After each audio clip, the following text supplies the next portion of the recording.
mau membacakan? Ya. Sudut adalah daerah yang dibentuk oleh dua buah garis yang bertemu di satu titik. Titik tempat pertemuan dua garis tersebut dinamakan titik sudut. Coba dilihat gambar itu. Titik sudutnya yang mana? Yang warna kuning. Yang warna kuning itu daerah sudut yang warna kuning. Kalau titik sudutnya itu yang ada pentolanya yang besar. Itu? Ya, titik sudut. Kalau yang kuning itu daerah sudutnya. Pernah nggak kalian melihat sudut di lingkungan sekitar kalian? Pernah. Coba siapa bisa menyebutkan di mana saja sudut itu berada? Sudut itu terletak di mana saja? Papan. Papan apanya? Apanya? Di tengah, di pinggir, apa di pojoknya? Ini dinamakan sudut. Saya tanya. Selain di papan tulis, kita bisa menemukan sudut di mana saja? Buku tulis.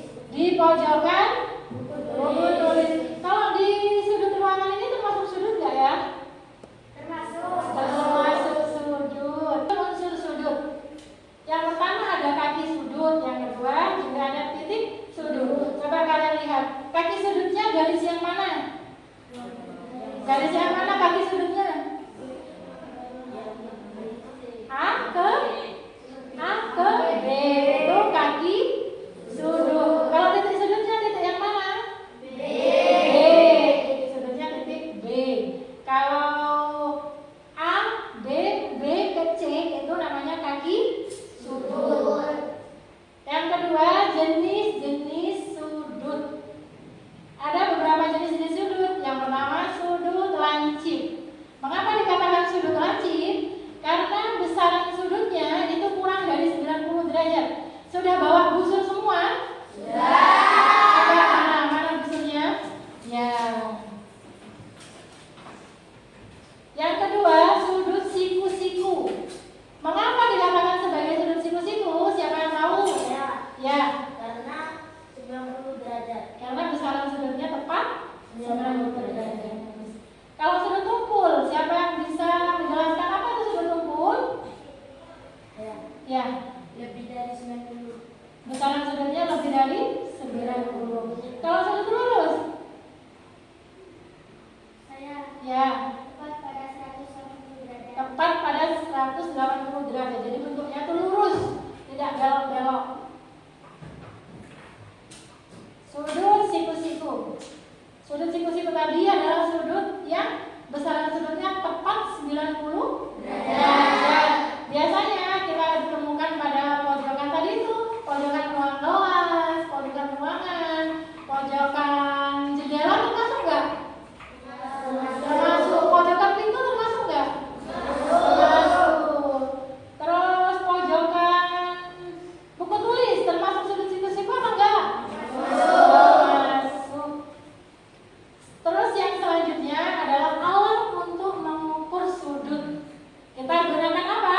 Busur. Sedangkan satuannya adalah derajat. Mengapa dikatakan busur derajat? Karena busur itu adalah alatnya, sedangkan derajatnya, satuannya itu adalah derajat.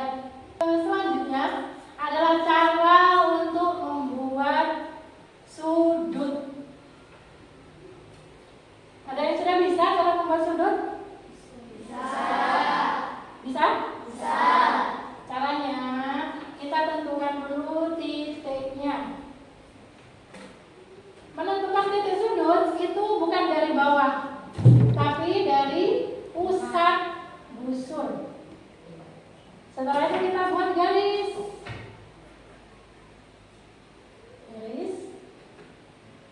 Jadi bukan dari sini ya. Jadi bukan dari sini ke sini kalau mau membuat sudut itu. Tapi dari titik ini tadi kita letakkan di dalamnya titik busur. Mau membuat sudut berapa?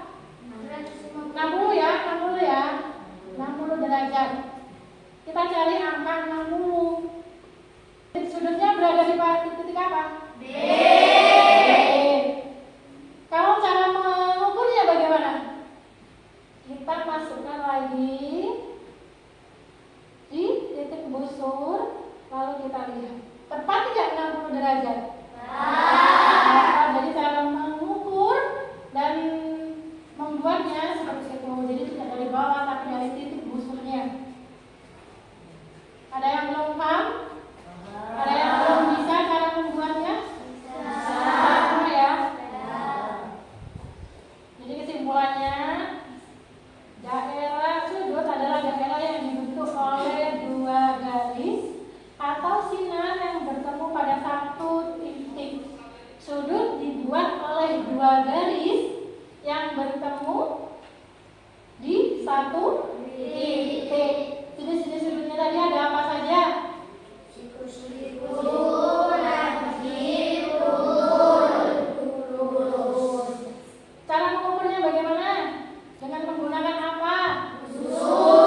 topping memiliki nilai 10 dan setiap siswa wajib mengambil 10 topping.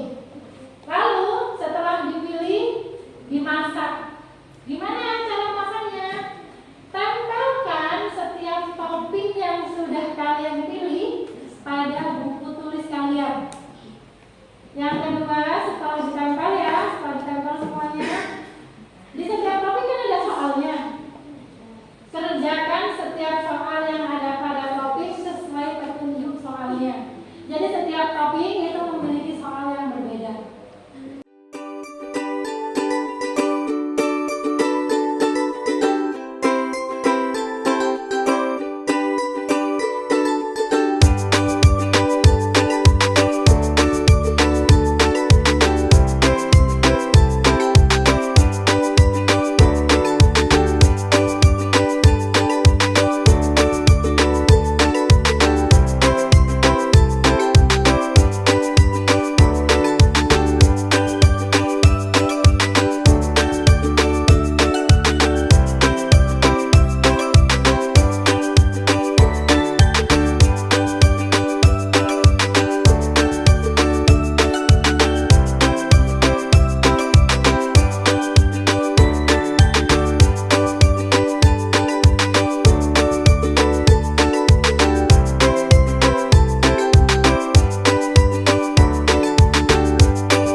Sampai sini apa ada yang belum paham?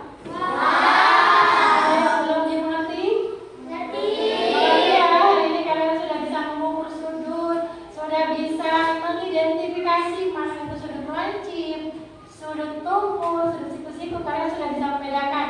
Kalian juga sudah bisa membuat, melukis, menggambar sudut. Sudah? Berarti pelajaran kali ini kita sudah cukup. Untuk pertemuan minggu depan, kita akan belajar tentang data. Semua alat tulis dimasukkan ke dalam tas, jangan sampai ada yang tertinggal.